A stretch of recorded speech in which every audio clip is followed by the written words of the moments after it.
Nagtaas ng power rates ang Isabela Electric Cooperativo Isalco 1 ngayong buwan ng Abril. Sa panayam ng Bombo Radyo Kawain kay April Agsunod, Cooperative Communication and Social Marketing Office Supervisor ng Isalco 1, sinabi niya na mula sa dating 9 pesos and 47 centavos kada kilowatt hour ay noong Marso ay nasa 10 pesos and 23 centavos na ngayon ang power rate. Ang pagtaas ng singil sa kuryente ngayong Abril ay bunsod umano ng krisis sa Middle East na nagdulot ng pagtaas sa market prices, pangunahin na sa generation charges.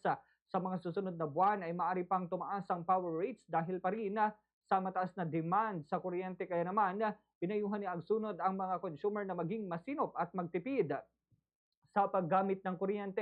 Bagaman may pagtaas sa power rates, nilinaw naman ito na bahagya lamang ang increase at nananatili pa rin ang Isalco 1 bilang isa sa may pinakamababang singil ng kuryente sa buong Rehiyon 2. Ganito ang bahagi ng pahayag ni April Agsunod.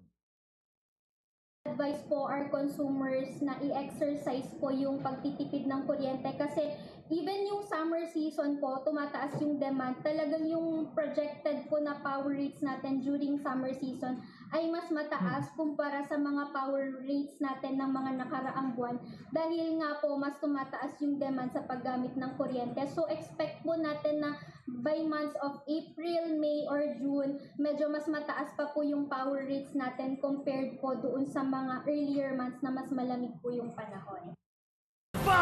Sa Radyo Bombo!